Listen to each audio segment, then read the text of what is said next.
मसीह की सुंदर समय के लिए मैं प्रभु को मैं खूब धन्यवाद करता हूँ।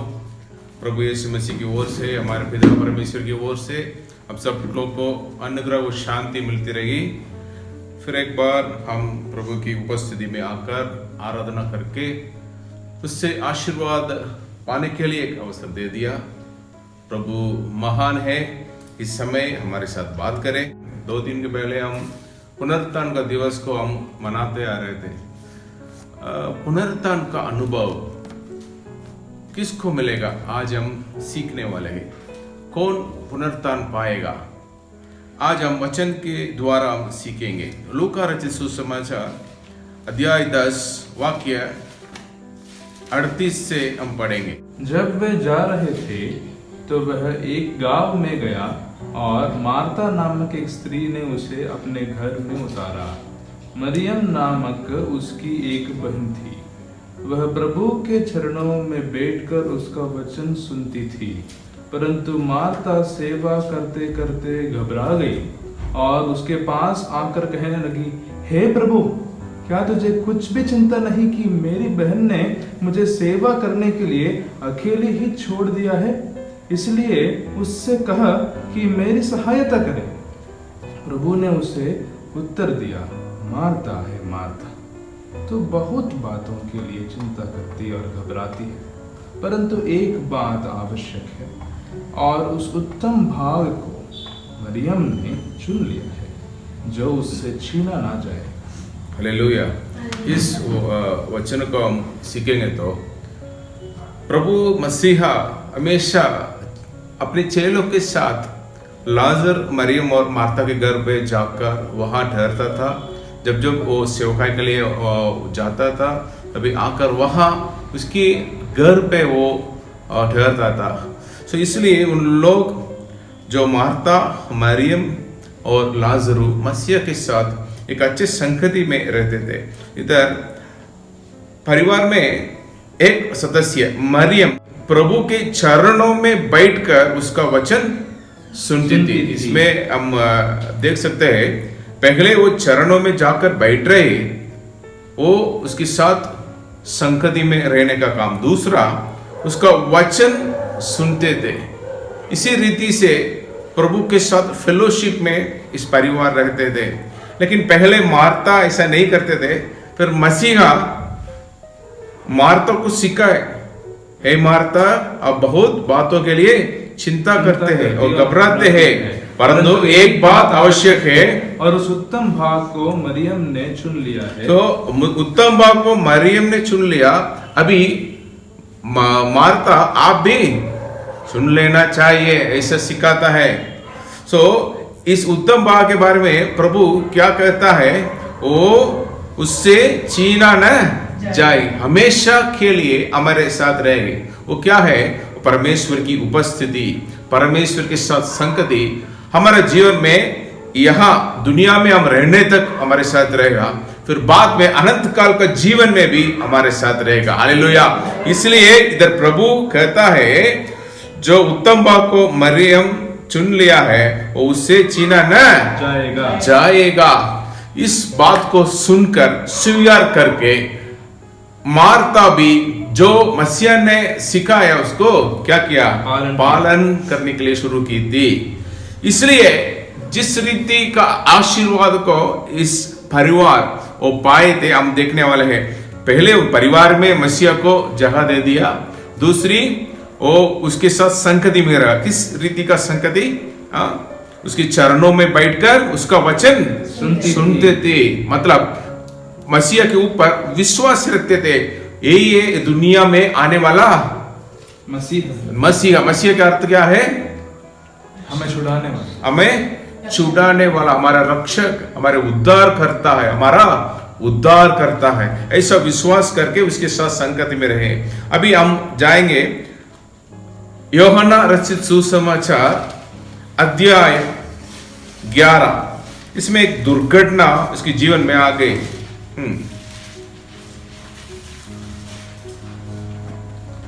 मरियम और उसकी बहन मार्ता के गांव बेथनियाह का लाजर नामक एक मनुष्य बीमार था। अर्थात उसकी बहनों ने उसे कहला भेजा हे प्रभु देख, जिससे तू प्रीति रखता है वह बीमार है। यह सुनकर यीशु ने कहा, यह बीमारी मृत्यु की नहीं परंतु परमेश्वर की महिमा के लिए है, कि उसके द्वारा परमेश्वर के पुत्र की महिमा हो। इधर देखना है, वो बीमार में पड़ा, अभी वो न्यूज को किसको भेजा? मसीहा। तो मसीहा बोल रहा है वो मृत्यु का नहीं, लेकिन इसका क्या अर्थ है? हम ऐसा नीचे पढ़ते जाएंगे तो लाजर मर जाता है। लाजर मर जाकर कम से कम 4 दिन हो गया। 4 दिन होने के बाद इधर मसीहा चेलों के साथ उस गांव में जा रहा है। हम वहां मसीहा जाने के बाद कौन पहले उससे मिलने के लिए आ रहा है हम देखेंगे। मरियम हमेशा चरणों में बैठकर वचन सुन रही थी, लेकिन इधर सब उल्टा हो रहे हैं। और मरियम वहां रहती थी घर के अंदर, लेकिन पहले कौन मसीहा के पास आ गए हम देखेंगे। जब मार्था ने यीशु के आने का समाचार सुना तो उससे भेंट करने को गई, परंतु मरियम घर में बैठी रही। मार्था ने यीशु से कहा, हे प्रभु, यदि तू यहाँ होता तो मेरा भाई कदापि न मरता। और अब भी मैं जानती हूँ कि जो कुछ तू परमेश्वर से मांगेगा परमेश्वर तुझे देगा। यीशु ने उससे कहा, तेरा भाई फिर जी उठेगा। माता ने उससे कहा, मैं जानती हूँ कि अंतिम दिन में पुनरुत्थान के समय वह जी उठेगा।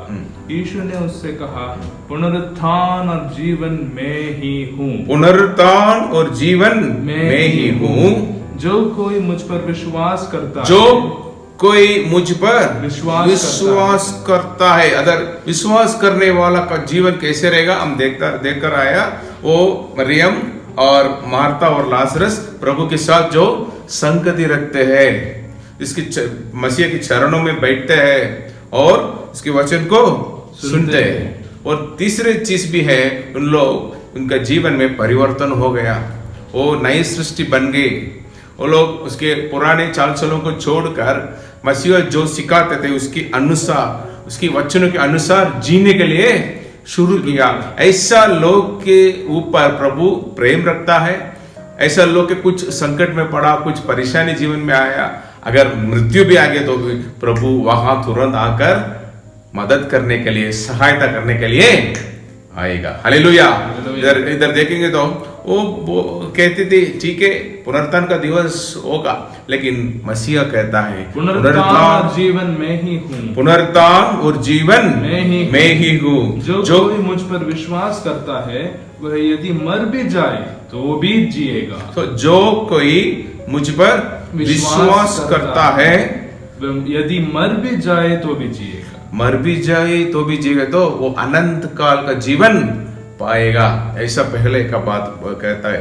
दूसरी बात आगे का वचन में, और जो कोई जीवित है और मुझ पर विश्वास करता है वह अनंत काल तक ना मरेगा। हालेलुया। जो कोई जीवित है और मुझ पर विश्वास करता है वह अनंत काल तक ना मरेगा। अनंत काल तक ना मरेगा। ऐसा प्रभु उन लोग के अंदर विश्वास को डालता है। विश्वास रखो, मैं पुनरुत्थान और जीवन हूँ। आप लोग ऐसा सोच रहे हैं आज मेरा भाई मर गया, सब खत्म हो गया, ऐसा नहीं। अब विश्वास रखेंगे तो प्रभु की महिमा को देखेंगे, परमेश्वर की महिमा को देखेंगे। ऐसा विश्वास रखकर मेरे साथ आओ, ऐसा उन लोग को बुलाकर कब्र के पास वो जा रहे। वो जाने का रास्ता पर कौन आ रहे? मरियम। यह कहकर वह चली गई और अपनी बहन मरियम को बुलाकर चुपके से कहा, गुरु यही है और तुझे बुलाता है। यह सुनते ही वह तुरंत उठकर उसके पास आई। हे प्रभु, यदि तू यहाँ होता तो मेरा भाई न मरता। तब यीशु ने उसको और उन यहूदियों को जो उसके साथ आए थे रोते हुए देखा तो आत्मा में बहुत ही उदास और व्याकुल हुआ और कहा, तुमने उसे कहाँ रखा है? उन्होंने उससे कहा, हे प्रभु, चल कर देख ले। यीशु रोया, फिर बहुत ही उदास होकर कब्र पर आया। यीशु ने कहा, पत्थर हटाओ।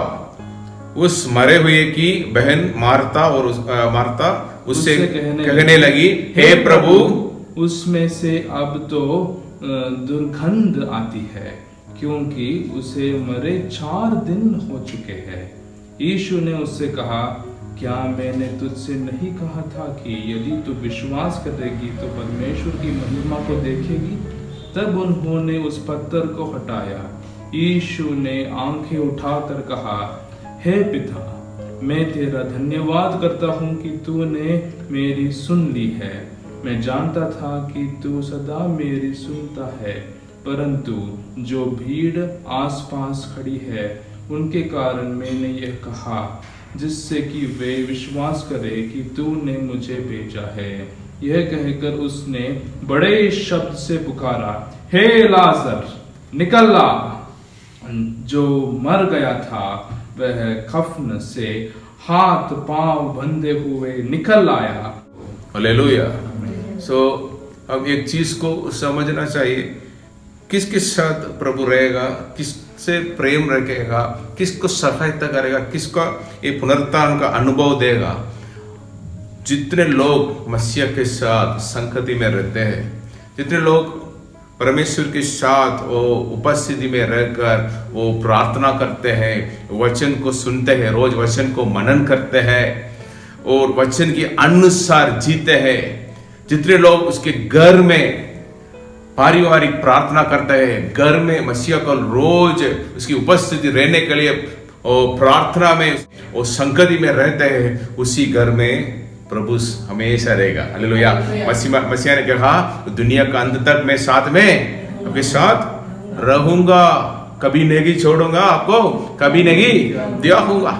ऐसा जैसे उसने वादा दिया वैसे ही वो लाजर और मरियम मार्ता के घर में ऐसा परेशानी आ गई, तभी वहां मसीहा मौजूद था। हालेलुया। वो आकर उन लोगों के लिए सहायता किया। वो सामान्य चीज नहीं, मर चुका है तो भी प्रभु आकर लाजर को जलाया था। हालेलुया। वापस भाई को बहनों के हाथ में सौंप दिया। हालेलुया। इसलिए हम भी हमारे जीवन में हमेशा प्रभु के साथ संगति में रहना, रोज हम प्रार्थना करना चाहिए। बहुत सारे चीज़ हम करते हैं, बहुत सारे कामों में व्यस्त हैं आजकल। आप काम के लिए बहुत ध्यान देते हैं, इवन मोबाइल के लिए समय देते हैं, लेकिन प्रभु के लिए समय देने वाले लोग बहुत कम हैं। पारिवारिक प्रार्थना भी नहीं करते हैं, लेकिन सिर्फ आशीर्वाद ऐसा नदी जैसे हमारे जीवन में आने के लिए हम बहुत है ना ड्रीम करते हैं, लेकिन नहीं आते। कारण क्योंकि हम मसीह के साथ घर में संगति नहीं करते हैं और प्रार्थना नहीं करते हैं, पारिवारिक प्रार्थना नहीं करते हैं, बाइबल का अध्ययन नहीं करते हैं। ऐसा न करने से वो प्रभु की उपस्थिति नहीं रहेगा। अगर प्रभु की उपस्थिति रहता है, जरूर आशीर्वाद भी नदी जैसे हमारे जीवन में आएगी। हालेलुया। इसलिए आप एक चीज को समझना, प्रभु के लिए समय दीजिए, प्रभु के साथ संगति में रहिए, प्रभु की आज्ञा को पालन कीजिए। रोज उसके साथ रहने से प्रभु भी हमारे साथ रहेगा। ये लोग पहले से संगति में रहने के कारण जब मुसीबत और मुश्किल और रुकावट उनके जीवन में जो भी बड़े बड़े परेशानी आई, वो लोग आकर प्रभु से पूछ सकते थे, आइए हमें मदद कीजिए। हम अचानक एक दिन जाकर प्रभु से मदद मांगेंगे तो प्रभु पूछेगा आप कौन है।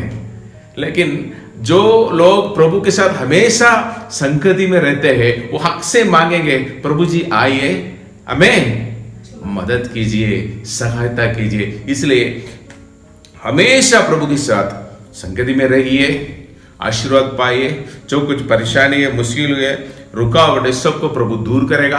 आप भविष्य के लिए प्रार्थना करते हैं, शादी के लिए प्रार्थना करते हैं, काम के लिए प्रार्थना करते हैं, बच्चों के भविष्य के लिए प्रार्थना करते हैं, जो कुछ मांगते हैं प्रभु जरूर दे देगा। हालेलुया। और तुम्हारे जीवन में बीमारी जैसे बहुत सारी परेशानियां हैं और पैसा की परेशानियां हैं, वो सब कुछ प्रभु आपके लिए मदद करके सबको दूर करेगा। जो कुछ आवश्यकता को वो पूरा करेगा, टिक टिक से समय में आपको दे देगा। हालेलुया। इसलिए आप चिंता मत कीजिए। आज इस वचन को सुनने वाले अब प्रभु के हाथ में अपने आप को सौंपना चाहिए।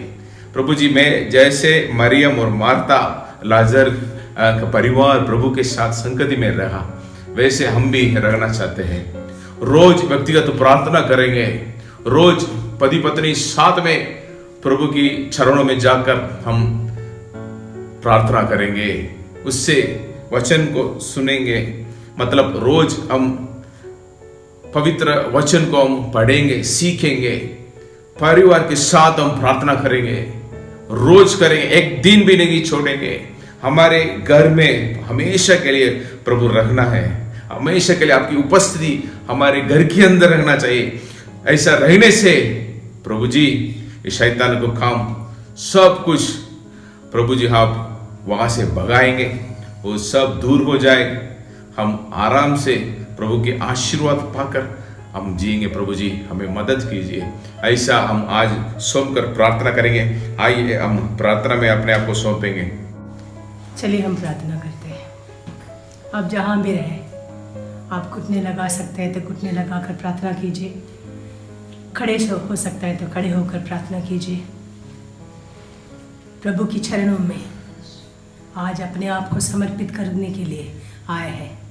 पूरे दिल से, पूरे मन से, पूरे शक्ति से प्रभु पर भरोसा कीजिए। चलिए हम प्रार्थना करते हैं। सर्वशक्तिमान प्रभु, ये सुंदर समय के लिए हम धन्यवाद करते हैं। प्रभु यीशु मसीह, आज आपने वादा किया, जो भी आपको ढूंढेंगे, आपके साथ बैठेंगे, आपकी वचन सुनेंगे और उसके हिसाब से जीने के लिए फैसला करेंगे, उसके साथ आप हमेशा संग रहेगा, ऐसा आपने वादा किया। प्रभु ये वादा को अपने बच्चों के जीवन में पूरा कीजिए। प्रभु आज जितने लोग भी घुटने लगाकर, खड़े होकर, हाथ उठाकर प्रार्थना कर रहे हैं प्रभु, वो सब की जीवन में प्रभु एक चमत्कार बनकर, सहायक बनकर, प्रभु आशीष देने वाले प्रभु बनकर आकर प्रभु जीवन को बदला दीजिए। प्रभु यीशु मसीह, बच्चों के जीवन में जो भी संकट है,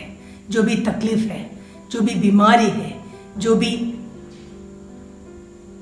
पढ़ नहीं पा रहे हैं, शादी के लिए बहुत सालों से प्रयास कर रहे हैं लेकिन नहीं हो पा रहे हैं, बच्चों के लिए इंतजार में है लेकिन नहीं हो पा रहे हैं, दुनिया उनको देखकर हंस रहे हैं, आप एक माँ भी नहीं बन सकते हैं, आपको एक शादी भी नहीं होता है, आपसे पढ़ाई भी नहीं हो रहा है, आप एक काम पर भी नहीं जा सकते हैं, आप प्रार्थना कर कर फायदा क्या?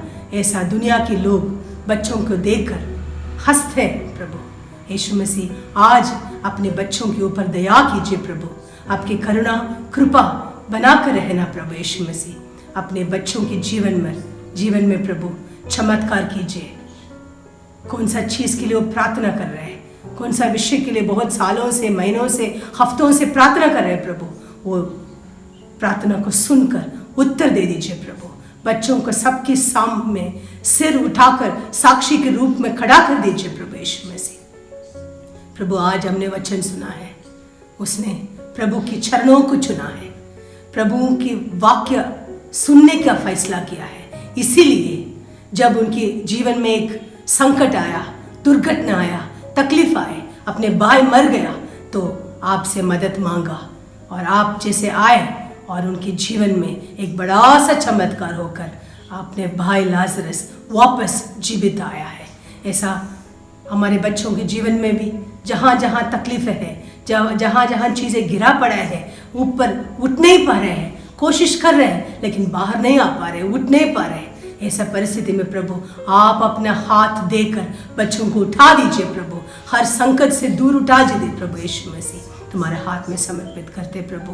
जितने लोग भी आंसुओं के साथ प्रभु मेरा प्रार्थना सुनना प्रभु, मुझे जवाब चाहिए प्रभु, मैं बहुत सालों से प्रार्थना कर रहा हूँ प्रभु, आज आप मेरा प्रार्थना सुनकर जवाब देना ही चाहिए। ऐसा जितने लोग भरोसा के साथ हाथ उठाकर प्रार्थना करते हैं अपने उनके जीवन में प्रभु आप बड़ा चमत्कार करके, वो आपके बच्चे हैं, आप उनके पिता हैं, ऐसा दुनिया में सबके सामने साक्षी बोलने के लिए बच्चों को सहायता करना प्रभु।